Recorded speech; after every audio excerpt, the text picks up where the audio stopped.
सितंबर से शुरू हो रही शारदीय नवरात्रि को लेकर मैहर की मां शारदा मंदिर में तैयारियां शुरू हो चुकी हैं। नवरात्रि के दौरान यहां नवरात्र मेला लगता है। मेले और नवरात्रि की तैयारियों का जायजा लेने के लिए कमिश्नर बीएस जामोद और रीवा जोन की आईजी गौरव राजपूत मैहर में माता के मंदिर पहुंचे। यहां आईजी ने मेले की सुरक्षा व्यवस्था को प्रभावी बनाने के लिए आवश्यक दिशा निर्देश भी दिए। इस नवरात्रि में हमारे पूरे देश से मां शारदा देवी के दर्शन करने के लिए मैहर में अत्यधिक संख्या में श्रद्धालु आते हैं। इसी को दृष्टिगत रखते हुए मैं और आईजी साहब आज हम मंदिर में व्यवस्थाएं देख रहे हैं। अधिक भीड़ होने पर क्या क्या व्यवस्थाएं हो सकती है वो सभी हम व्यवस्था देख रहे हैं और जितने भी श्रद्धालु आते हैं उनको बहुत आराम से माई के दर्शन हो और दर्शन करके फिर स्मूथली सब अपने अपने घर की ओर प्रस्थान कर जाए। ये सारी व्यवस्थाएं हम लोग यहाँ पे कर रहे हैं। सबसे महत्वपूर्ण चीज़ है कि जब नवरात्रि का त्यौहार आता है तो लाखों की संख्या में श्रद्धालुगण आते हैं। उन श्रद्धालुगण की जो व्यवस्था है वो पिछले वर्ष क्या रही थी, उसमें क्या कमियां थी, उसके बारे में विस्तृत रूप से भी चर्चा की जाएगी। साथ ही साथ किस तरह से इस बार दर्शन सुलभ हो पाए मैया के, उस बारे में भी चर्चा की जाएगी। फोर्स का डिप्लॉयमेंट देखेंगे, एक्सेस कंट्रोल, एक्सेस डिनायल, ये सारे पॉइंट्स हैं जो इसके बारे में डिस्कशन किया जाएगा। इस बार एक नया नवाचार हम ये शुरू करना चाह रहे हैं जो कि एसपी साहब के जितने भी लोग यहाँ रहेंगे उनके पास में सब में विसल रहेगी।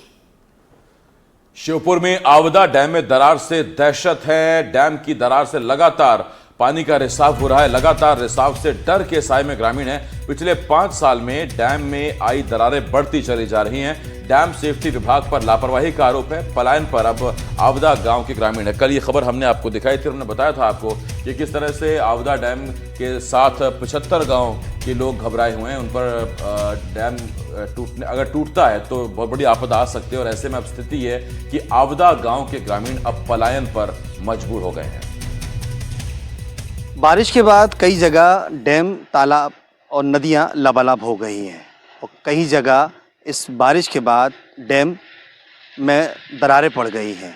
श्योपुर की अगर आपदा डैम की बात करें तो श्योपुर का आपदा डैम किसानों के लिए जीवन दायिनी जैसा है, क्योंकि इस आपदा डैम से सालों से यहाँ के किसान खेती करते हैं। लेकिन कई सालों से ये आपदा डैम रिपेयर नहीं हो पा रहा है और इस डैम की दीवारों में सीपेज हो रहा है और पानी लगातार बह रहा है। ऐसे में आपदा डैम के किनारे रहने वाले गांव जो हैं दहशत में जी रहे हैं और मैं इस वक्त आपदा डैम पर ही मौजूद हूँ।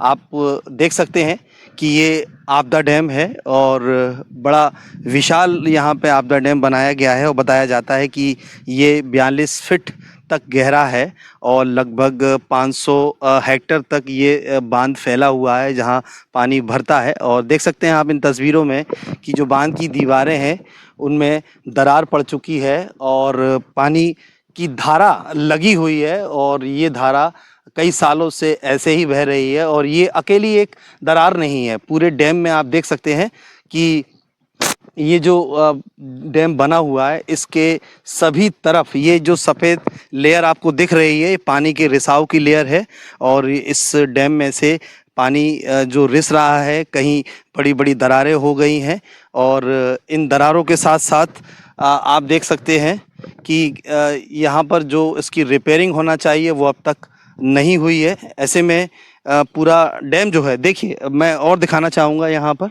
आपको दिख रहा होगा ये पानी जो चमक रहा है डैम की दीवारों से, ये वही पानी है जो डैम के अंदर से धीरे धीरे इन दीवारों को पार करके निकल रहा है।